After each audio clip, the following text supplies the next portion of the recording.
ஆன்மீக அன்பர்கள் அனைவருக்கும் வணக்கம். நாம் நம்மளுடைய சேனலில் தொடர்ந்து ஆகஸ்ட் மாதத்தில் என்ன மாதிரியான கிரக மாற்றங்கள் இருக்குது, அதன் அடிப்படையில் என்னென்ன பலன்களை 12 ராசிக்காரர்களும் அடைய போகிறாங்க அப்படின்றத பற்றின ஒரு தொடர்ச்சியான வீடியோ பதிவு தாங்க பார்த்துட்டு வந்துட்டு இருக்கோம்.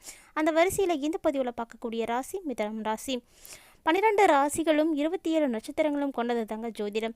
இந்த ஜோதிடத்தில் ஒவ்வொரு விதமான கிரகங்களுமே ஒரு குறிப்பிட்ட தனித்துவத்தோடு தான் காணப்படும். அதோடு மட்டும் இல்லாமல் ஒரு கிரகம் மற்றொரு கிரகத்திற்கு ஒரு குறிப்பிட்ட கால இடைவெளியில் தன்னுடைய இடத்தை மாற்றி அமைத்துக்கும். இதை தான் நம்ம கிரகப்பெயர்ச்சி அப்படின்னு சொல்கிறோம். இந்த கிரகப்பெயர்ச்சிகளின் அடிப்படையில் தான் ஒவ்வொரு மாதமும் பலன்கள் அப்படிங்கிறது நமக்கு கிடைக்கும். அந்த வகையில் என்ன மாதிரியான கிரக மாற்றங்கள் இந்த ஆகஸ்ட் மாதத்தில் இருக்குது, அதன் மூலமாக எப்படிப்பட்ட பலன்களை ரிஷபராசினியர்கள் அடைய போகிறாங்க அப்படின்றத பற்றின ஒரு தெளிவான விளக்கத்தை தாங்க இந்த பதிவில் நம்ம பார்க்க போகிறோம். வீடியோக்குள்ளே போகிறதுக்கு முன்னாடி நீங்கள் இன்னும் நம்ம சேனலை சப்ஸ்கிரைப் பண்ணாமல் இருக்கீங்கன்னா மறக்காமல் சேனலை சப்ஸ்கிரைப் பண்ணிக்கோங்க. கூடவே பக்கத்தில் இருக்கிற பெல் ஐக்கானையும் கிளிக் பண்ணிக்கோங்க. அப்போ தான் நாங்கள் போடக்கூடிய வீடியோக்கள் எல்லாமே உங்களுக்கு நோட்டிஃபிகேஷனாக உடனுக்குடன் வந்தடையும். நீங்களும் பார்த்து பயன்பெறலாம். வாங்க வீடியோக்குள்ளே போகலாம். 2024ஆம் ஆண்டிற்கான 8வது மாதமாக வரக்கூடியது தாங்க இந்த ஆகஸ்ட் மாதம். இன்னும் ஒரு சில நாட்களில் பிறக்க இருக்கக்கூடிய இந்த ஆகஸ்ட் மாதத்தில் தொடக்கத்திலே பார்த்தீங்கன்னா செவ்வாய், சூரியன், சுக்கிரன், புதன் ஆகிய கிரகங்களுடைய பெயர்ச்சிகள் மற்றும் கிரக சேர்க்கைகளானது இருக்குது. ஸோ இதன் மூலமாக ஒரு சில ராசிக்காரர்களுக்கு அபரிவிதமான நல்ல ஒரு பலன்களும், ஒரு சில ராசிக்காரர்களுக்கு ஒரு சில பிரச்சனைகளையும் ஏற்படுத்தி கொடுக்க போகுது. அதாவது ஒரு சில ராசிக்காரர்களுக்கு பொருளாதார நிலை, குடும்பத்தில் மகிழ்ச்சிகள் எல்லாம் பாதிப்படைகிறது, தொழிலில் பிரச்சனை அப்படின்னு ஒரு சில பிரச்சனைகளை சந்திக்க போகிறாங்க. அந்த வகையில் உங்களுடைய ராசியும் இருக்கா அப்படிங்கிறத தெரிஞ்சுக்கிறதுக்கு வீடியோ எங்கேயுமே ஸ்கிப் பண்ணிடாமல் முழுமையாக பாருங்கள். 12 ராசிகளில் இரண்டாவதாக இருக்கக்கூடிய ரிஷபம் ராசி நேயர்களுக்கு இந்த ஆகஸ்ட் மாதத்தினுடைய கிரக மாற்றங்களை முதல்ல பார்த்துடலாங்க. ஆகஸ்ட் மாதம் 5ஆம் தேதியன்று சிம்ம ராசியில் புதன் வக்ர பயிற்சி ஆரம்பிக்கிறாரு. ஆகஸ்ட் 16ஆம் தேதியன்று சூரியன் சிம்மத்தில் பயிற்சி ஆகிறாரு. ஸோ இந்த நாளை தான் நம்ம ஆவணி மாதம் அப்படின்னு சொல்கிறோம். ஆவணி மாதத்தினுடைய தொடக்கமாக இருக்கக்கூடியதுன்னா அது சூரியனுடைய பயிற்சி தான். ஆகஸ்ட் 22ஆம் தேதி அன்று கடகத்தில் புதனுடைய பயிற்சியானதும், ஆகஸ்ட் 25ஆம் தேதி அன்று சுக்கிர பகவான் கன்னியில மாற்றத்தையும் ஏற்படுத்துகிறாரு. ஆகஸ்ட் 26ஆம் தேதி அன்று முதனத்திற்கு செவ்வாயினுடைய பயிற்சியும், ஆகஸ்ட் 29ஆம் தேதி கடகராசியில் புதன் பகவானுடைய நேர்மறையான நகர்வுகளும் காணப்படுது. இதனோடு ஆகஸ்ட் மாத இறுதியில் சனி பகவானுடைய சமசப்தம யோகமும், ராகு மற்றும் சூரியனுடைய ஷாடஷட யோகமும் ஏற்பட போகுது. ஸோ இந்த யோகங்கள் பார்த்தீங்கன்னா ஒரு சில ராசிகர்களுக்கு நல்ல ஒரு பலன்களையும், ஒரு சில ராசிக்காரர்களுக்கு மிகவும் தொல்லைகள் தரக்கூடியதாகவும் இருக்கும். தொழில் ரீதியான பிரச்சனைகள் ஏற்படுத்தக்கூட வாய்ப்பு இருக்குங்க. ஸோ அந்த வகையில் ரிஷபம் ராசி நேயர்கள் இந்த ஆகஸ்ட் மாதத்தில் எப்படிப்பட்ட பலன்களை எல்லாம் அடைய போகிறாங்க அப்படின்றது தான் இப்போ நம்ம தெரிஞ்சுக்க போகிறோம். ரிஷபம் ராசி நேயர்களை சார்ந்தவர்களுக்கு வரக்கூடிய ஆகஸ்ட் மாதத்தில் சனி பகவான், அதாவது சனி கிரகம் தன்னுடைய சொந்த ராசியில் 10வது வீட்டில் தாங்க இருக்கிறாரு. அதோடு இல்லாமல் சனி பகவான் வக்கர நிலையிலும் இருக்கிறாரு. ஸோ நீங்கள் கடினமாக உங்களால் உழைக்க வைப்பார். அதாவது உங்களாலையும் கடினமாக உழைக்க முடியும். அந்த அளவுக்கு உங்களுக்கு ஆற்றலும் இருக்கும். இந்த கடினமான உழைப்பின் காரணமாக உங்களுடைய உடல் நலமானது கொஞ்சம் பலவீனம் அடையலாம். ஸோ உடல் நலத்தில் அக்கறை எடுத்துக்கோங்க. நிறைய சோர்வுகளை சந்திப்பீங்க. ஏன்னா தொடர்ந்து வேலைகள் செய்யும் பொழுதும் அந்த வேலைகள் கடினமாகவும் இருக்கும் பொழுது தானாகவே நம்மளுடைய உடல்நிலையானது சோர்வடையும். அதனால் ரிஷபம் ராசி அன்பர்கள் இந்த மாதத்தில் நல்ல ஆரோக்கியமான உணவுகளை சாப்பிடுங்க. சரியான நேரத்தில் ஓய்வு எடுத்துக்கோங்க. அது உங்களுடைய ஆரோக்கியத்திற்கு ரொம்பவே உதவியாக இருக்கும். இருந்தாலுமே கூட இந்த மாதத்தில் உங்களுடைய வேலைகளை எல்லாத்தையும் உங்களால் அற்புதமாக செய்து முடிக்க முடியும். அதாவது உங்களை சுற்றி இருக்கக்கூடியவங்களே இவ்வளோ வேலை செஞ்சிட்டியா, இவ்வளோ சீக்கிரம் செஞ்சிட்டியா அப்படின்னு ஆச்சரியப்படக்கூடிய வைக்கிற வகையில் தான் நீங்கள் உங்கள் வேலைகள் எல்லாம் செய்து முடிப்பீங்க. இதையெல்லாம் பார்த்து வீட்டில் இருக்கக்கூடிய பெரியவர்கள் அல்லனா உங்களோட மூத்தவங்களாக இருக்கக்கூடியவங்களாம் ரொம்ப ரொம்ப மகிழ்ச்சி அடைவாங்க. ஸோ உங்களுடைய இந்த ஒரு நிலையில் பார்த்தீங்கன்னா நீங்களே நம்ப முடியாத அளவுக்கு கடினமான வேலைகளை கூட செய்வீங்க. உங்களால் முடியுமா அப்படின்னு நீங்களே கூட சந்தேகப்படுவீங்க.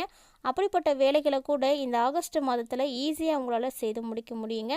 மேலும் 7வது வீடாக இருக்கக்கூடிய செவ்வாய் கிரகத்தினுடைய அதிபதி உங்களுடைய ஜாதகத்தில் முதல் வீட்டில் இருந்துட்டு 7வது வீட்டில் பார்வைகளை செலுத்துகிறாரு. அதாவது குரு கிரகம் இந்த மாதம் முழுவதுமே உங்களுக்கு 7வது வீட்டை தாங்க பார்க்குறாரு.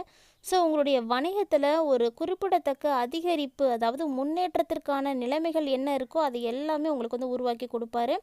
இதனால் உங்களுடைய பல்வேறு விதமான திட்டங்களானது இந்த மாதத்தில் நிறைவேறதுக்கு வாய்ப்பு இருக்குது. ஸோ நீங்கள் பிளான் பண்ண அளவுக்கு உங்களுக்கு நல்ல ஒரு வருமானமும் இருக்கும். நீங்கள் எதிர்பார்த்த வேலை வாய்ப்புகளும் கிடைக்கும். இதன் மூலமாக உங்களோட நம்பிக்கை பார்த்திங்கன்னா இந்த மாதம் இனிமேல் அதிகரிக்கும். ஸோ எல்லா விஷயத்தையும் நம்மளால் சமாளிக்க முடியும் அப்படின்ற ஒரு நம்பிக்கை, தைரியம் இதெல்லாமே உங்களுக்கு இந்த மாதத்தில் கிடைக்குங்க. அப்படிப்பட்ட அற்புதமான இந்த மாதமாக தான் உங்களுக்கு ஆகஸ்ட் மாதம் வந்து அமைஞ்சிருக்கு. மேலும் இந்த மாதம் முழுவதுமே கேது கிரகம் உங்களுடைய ராசிக்கு 5வது வீட்டில் இருக்கிறாரு. ஸோ 5ல் கேது நீடித்து இருக்கிறதுனால ரிஷபராசியில் இருக்கக்கூடிய மாணவர்கள் படிப்பில் ஒரு சில ஏற்றத்தாழ்வுகள் எல்லாம் சந்திப்பீங்க. கண்டிப்பாக நல்லா படிக்கக்கூடிய ஸ்டூடெண்ட்டாக நீங்கள் இருந்தீங்கனாலுமே கூட இந்த ஆகஸ்ட் மாதத்தில் ஒரு சில தாழ்வு நிலைகளுக்கு வந்து நீங்கள் போகிறதுக்கு வாய்ப்பு இருக்குது. ஆனால் குரு கிரகம் இந்த மாதம் முழுவதுமே உங்களுக்கு ரொம்ப ரொம்ப சப்போர்ட்டாக இருப்பார். அதாவது குரு பகவான் 5வது வீட்டில் அமர்ந்துட்டு அவருடைய பார்வையை வந்து முதல் இடத்துல வந்து செலுத்துகிறாருங்க. ஸோ இது வந்து உங்களுக்கு ரொம்ப ரொம்ப ஒரு நல்ல விஷயம் அப்படின்னு தான் சொல்லணும். ஏன்னா அறிவை பெறுவதற்கான உங்களுடைய ஆர்வத்தை எல்லாம் அதிகரிக்க செய்வார் இந்த குரு பகவான். அதனால் ஒரு நல்ல ஆசிரியர் அல்லது வழிகாட்டியினுடைய ஆதரவை இந்த டைமில் நீங்கள் பெறுவீங்க. அவங்களுடைய உதவியால் உங்களுடைய ஏற்றத்தாழ்வுகளை எல்லாம் சரி செய்துக்கலாம். மேலும் அவங்களுடைய வழிகாட்டுதலின்படி உங்களுடைய படிப்பு நிலையானது நல்லபடியாக இருக்கிறதுக்கு உதவியாக இருக்குங்க. ஸோ அவங்க சொல்படி நீங்கள் கேட்டு நடந்துக்கோங்க. மேலும் இந்த ஆகஸ்ட் மாதத்தில் 2வது வீட்டுக்கு அதிபதியாக இருக்கக்கூடிய புதன் உங்களுடைய ஜாதகத்தில் 4வது வீட்டில் அதுவும் சுக்கிரனோடு சேர்ந்து வந்து இருக்கிறாரு. ஸோ இதனால் உங்களுடைய வீட்டில் மகிழ்ச்சி, அமைதி எல்லாம் காணப்படும். சுக்கிர பகவான் அப்படின்னாலே மகிழ்ச்சி, செல்வம், செழிப்பு இது எல்லாத்துக்கும் காரணியாக இருக்கக்கூடியவருங்க. அதனால் இந்த கிரகம் உங்களுக்கு புதனோடு சேர்ந்து இருப்பதனால நல்ல ஒரு வீட்டில் மகிழ்ச்சியான சூழ்நிலையை தான் ஏற்படுத்தி கொடுப்பாரு. அதாவது உங்களுடைய வீட்டில் ஒரு பரஸ்பர அன்பு மற்றும் சகோதரத்துவம் போன்ற உணர்வுகள் எல்லாம் அதிகமாகவே இருக்கும். அதே போல் தான் குடும்பத்தில் இருக்கக்கூடியவங்க கிட்ட அன்பும் இந்த டைமில் வந்து அதிகரிக்க ஆரம்பிக்கும். கண்டிப்பாக உங்கள் வீட்டில் ஏதாவது ஒரு புதிய விஷயங்களானது நடக்கிறதுக்கும் வாய்ப்பு இருக்குங்க. மேலும் இந்த ஆகஸ்ட் மாதத்தை பொறுத்த வரைக்கும் ரிஷபம் ராசி அன்பர்களே, புதிதாக வாகனம் வாங்கணும்னு நினைக்கிறீங்கன்னா நீங்கள் தாராளமாக இந்த மாதத்தில் வாங்கலாம். அதற்கான அம்சமான யோகமானது உங்களுக்கு இருக்குது. சொத்துக்கள் யோகமானது கூட ஒரு சிலருக்கு வந்து ஏற்படுங்க. நீங்கள் நல்லபடியான ஒரு சூழ்நிலையில் இருக்கீங்க அப்படின்னா கண்டிப்பாக உங்களுடைய பணத்தை செலவழிக்காமல் ஏதாவது சொத்துக்கள் வாங்குறதுக்கு வாய்ப்புகள் எல்லாம் இருக்குது. அது மட்டும் இல்லாமல் உங்களுடைய வீட்டிற்குள்ளே ஏதாவது ஒரு சுப வேலைகள் அல்லது ஏதாவது ஒரு செயல்பாடுகளானது ஏற்படலாம். இதனால் உங்களுடைய குடும்ப வாழ்க்கையில் மிகப்பெரிய மகிழ்ச்சியும் அமைதியும் வந்து நீங்கள் அனுபவிப்பீங்க. இதுவரைக்கும் இழந்த மகிழ்ச்சியை கூட இந்த மாதத்தில் அடையிறதுக்கு நிறைய வாய்ப்பு காணப்படுதுங்க. அதனோடு உங்களுடைய ஜாதகத்தில் 5வது வீட்டில் கேது பகவான் வந்து இருக்கிறாரு. ஸோ 5ல் கேது பகவான் இருக்கிறதுனால ஒருவருக்கு ஒருவர் புரிந்துக்கிறதுல மட்டும் ஒரு சில சிரமங்கள் ஏற்படலாம். அதாவது கணவன் மனைவியை பற்றியும் மனைவி கணவனை பற்றியும் புரிஞ்சுக்கிறதுக்கு கொஞ்சம் கஷ்டப்படுவீங்க. இருந்தாலுமே கூட ஒருவரை ஒருவர் அனுசரித்து போனீங்க அப்படின்னா எந்த பிரச்சனைகளும் வந்து பெருசாகாமல் தடுக்க முடியுங்க. மேலும் இந்த மாதம் உங்களுடைய உறவினுடைய கண்ணியத்தை நீங்கள் கெடுக்கும் அப்படின்றதுனால ரொம்ப ரொம்ப கவனமாக இருக்க வேண்டும்.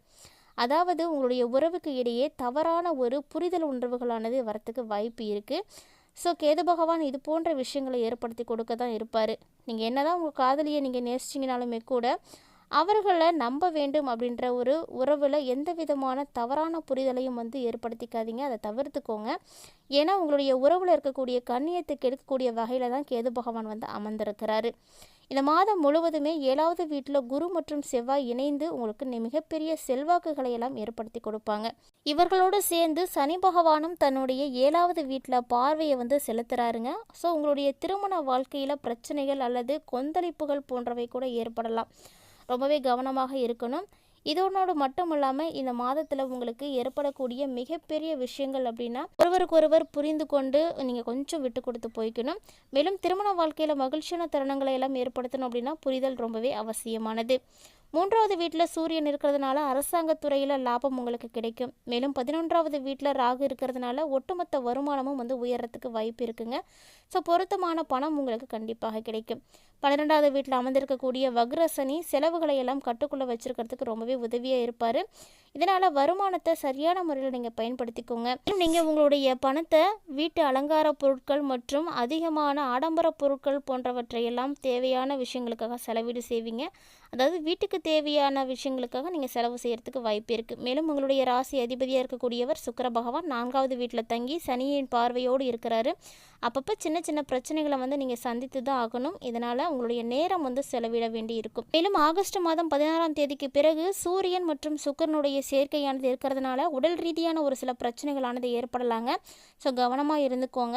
மேலும் இந்த மாதம் உங்களுக்கு சிறப்பாக இருப்பதற்கு நீங்கள் எளிமையாக செய்யக்கூடிய பரிகாரம் என்ன அப்படின்னா, உங்களுடைய வீட்டில் உங்ககிட்ட வந்து ஸ்படிக கல் வைத்த நெக்லஸ் இருக்குது அப்படின்னா அதை வெள்ளிக்கிழமையில் வந்து நீங்கள் கழுத்தில் போட்டுக்கோங்க. இது உங்களுடைய பாதிப்புகளை எல்லாம் குறைத்து கொடுக்கும். இந்த பதிவில் ரிஷபராசி நேயர்கள் வரக்கூடிய ஆகஸ்ட் மாதத்தில் அடையக்கூடிய பலன்களை பற்றியெல்லாம் தெளிவாக தெரிஞ்சுட்டு இருப்பீங்கன்னு நினைக்கிறேன். வீடியோ பிடிச்சிருந்தா லைக் பண்ணுங்கள், ஷேர் பண்ணுங்கள், மறக்காமல் கமெண்ட் பண்ணுங்கள். மேலும் இது போன்ற நிறைய சுவாரஸ்யமான தகவல்களோட மற்றொரு ஆன்மீக பதிவில் சந்திக்கலாம்.